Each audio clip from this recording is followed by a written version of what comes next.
Bismillahirrahmanirrahim. Assalamualaikum warahmatullahi wabarakatuh. Saudaraku seiman, Rasulullah SAW adalah kekasih Allah Subhanahu wa Ta'ala.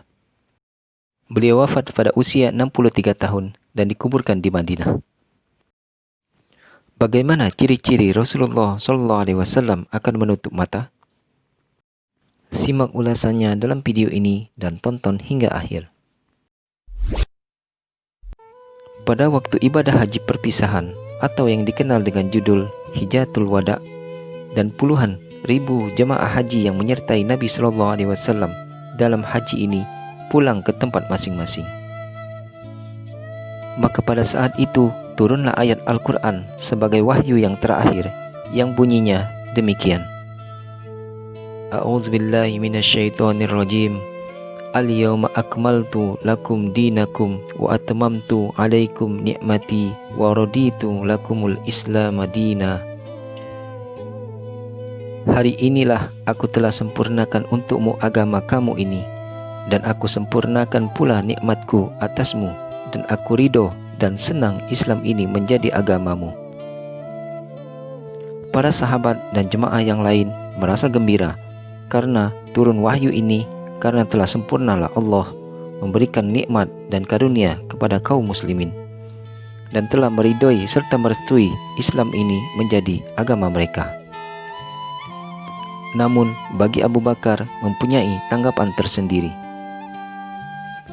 Tanggapannya lain dari yang lain. Kalau yang lain para sahabat menerima dengan gembira, namun Abu Bakar menerima malah jadi sebaliknya. Ia mendengar ayat ini lalu menjadi sedih hati. Mendengar ayat akhir ini lalu menjadi duka hati. Mengapa demikian? Seharusnya Abu Bakar turut bergembira pula. Sehingga orang-orang yang dekat Abu Bakar merasa heran dan tidak habis pikir, mengapa Abu Bakar jadi demikian? Bagi Abu Bakar memang jadi demikian, karena dia mempunyai pandangan halus dan lebih dalam. Kalau sudah dikatakan oleh Allah telah disempurnakan dan dicukupkan wahyu Allah sampai di situ, berarti tugas Nabi SAW sudah selesai dan berakhir. Dan berarti pula tugas hayat Nabi di alam dunia ini pun sudah selesai. Yang berarti pula sudah saatnya Nabi SAW akan dipanggil pulang menghadap Rabbul Alamin. Itulah tanggapan Abu Bakar mengenai turunnya ayat ini. Benar saja, ada suatu peristiwa yang membuat para sahabat menjadi khawatir. Ketika malam pertama Nabi mendapat sakit dan tidak bisa tidur. Lama sekali Nabi tidak bisa tidur. Dalam hati Nabi berkata bahwa ia mau keluar pada malam itu, pada malam musim panas yang disertai tiupan angin di sekitar kota Madinah. Maka ketika itulah Nabi keluar ditemani oleh seorang pembantunya bernama Abu Muhaihibah. Kemanakah Nabi pergi pada malam itu? Bukan pergi ke masjid. Beliau pergi ke makam kaum muslimin di Baqiul Garqad, yaitu perkuburan kaum muslimin di dekat Madinah. Sesampainya Nabi di makam itu lalu memberi salam. Assalamualaikum ya ahli diyar. Wahai ahli kubur, semoga kalian selamat akan apa-apa yang terjadi atas dirimu, seperti apa yang terjadi atas diri orang lain yang senasib dengan kamu.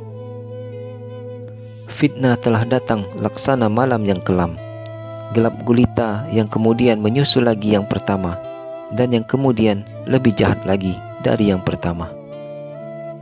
Demikianlah keterangan Abu Muhaihibah.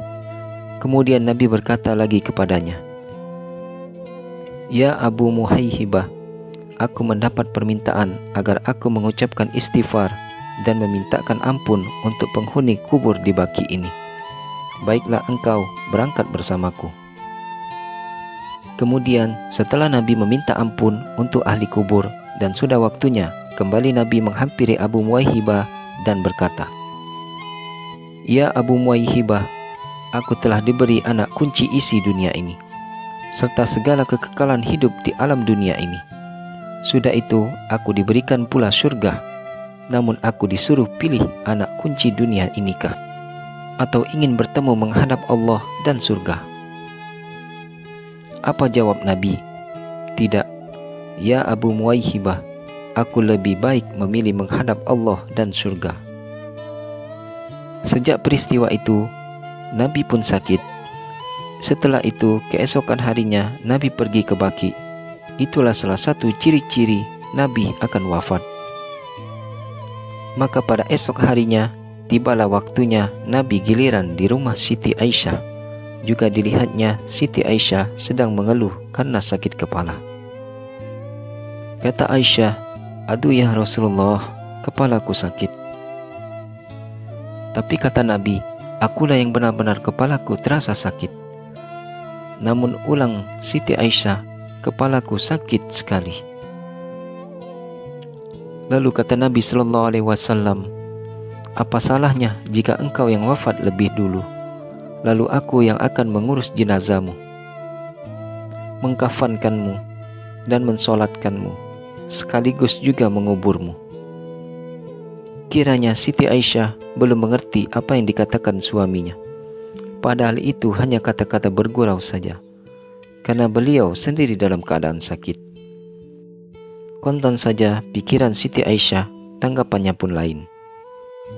"Ya, dengan begitu engkau akan mendapat nasib baik, seolah-olah engkau menyuruh aku pulang lebih dulu, dan setelah itu engkau duduk bersama istri-istrimu."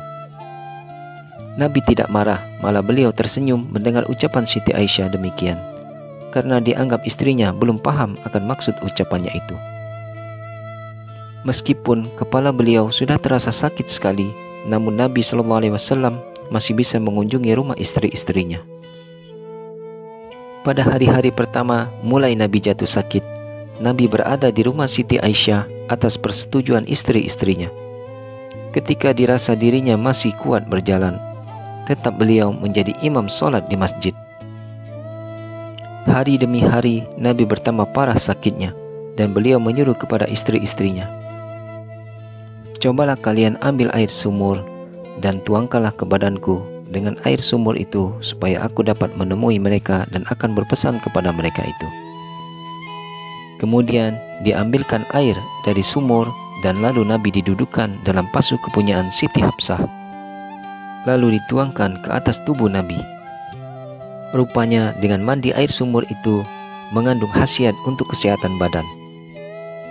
Setelah Nabi mandi, badannya terasa sehat dan pulih kembali kekuatannya dengan izin Allah Subhanahu wa Ta'ala. Nabi berpakaian dengan kepala diikat, dan Nabi pun pergi ke masjid, lalu naik ke mimbar dan duduk di atas mimbar. Ketika Nabi duduk di mimbar, beliau mengucapkan syukur dan puji kepada Allah Subhanahu wa Ta'ala, serta tidak lupa mendoakan para sahabat yang telah gugur di medan perang Uhud. Banyak sekali Nabi mendoakan untuk mereka yang gugur itu sebagai syuhada, dan karena kesayangan Nabi kepada mereka yang telah berkorban demi untuk tegaknya agama Islam. Kemudian Nabi menyinggung soal Usama yang ditugaskan untuk memimpin tentara berangkat ke medan perang. "Saudara-saudara, laksanakanlah akan keberangkatan Usama itu demi hidupku, jika beliau banyak membicarakan tentang kepemimpinannya. Meskipun ia termuda usianya di antara kalian, dia memang pantas memegang pimpinan untuk menggantikan ayahnya yang gugur di medan perang, dan aku sangat mempercayakan padanya." Lalu Nabi diam sebentar. Orang-orang pun berdiam memperhatikan ucapan Nabi. Kemudian Nabi berkata lagi, "Ketahuilah saudara-saudara sekalian, seorang hamba Allah yang telah selesai tugasnya, maka lalu ia diperintahkan oleh Allah supaya memilih satu antara dua. Disuruhnya memilih dunia dengan kesenangannya, atau akhirat berada di sisinya. Namun hamba Allah tadi lebih suka memilih apa yang ada pada sisi Allah." Demikianlah Nabi ucapkan kepada jemaah yang hadir saat itu, yang mana maksudnya tidak lain, yang dikatakan hamba Allah itu adalah dirinya, yang sesaat lagi, entah beberapa saat lagi atau beberapa hari lagi, akan dipanggil pulang menghadap kehadiran Allah Subhanahu wa Ta'ala, akan meninggalkan dunia ini karena tugasnya sebagai Rasul Allah telah selesai dan wahyu Allah diturunkan telah sempurna. Semuanya dalam 22 tahun, 2 bulan, 22 hari. Demikianlah situasi atas kondisi Nabi Shallallahu Alaihi Wasallam ketika menjelang akan datang kematiannya, dan itulah sebagai contoh akan ciri-ciri tiba saatnya Nabi berpulang ke rahmatullah. Maka demikian tercatat dalam sejarah Nabi wafat di Madinah dalam pangkuan istrinya Siti Aisyah dalam usia 63 tahun dan dikuburkan di Madinah. Beliau dilahirkan tanggal 12 Rabiul Awal, malam Senin, kemudian hijrahnya dari Mekah ke Madinah, malam Senin, dan wafatnya pun pada malam Senin. Namun beliau dimakamkan pada hari Rabu. Inna lillahi wa inna ilaihi raji'un. Itulah sekelumit riwayat tentang wafatnya baginda Nabi Muhammad SAW. Semoga kita mendapat syafaat dari Nabi Muhammad SAW di akhirat kelak. Amin ya rabbal alamin. Akhir kalam. Wassalamualaikum warahmatullahi wabarakatuh.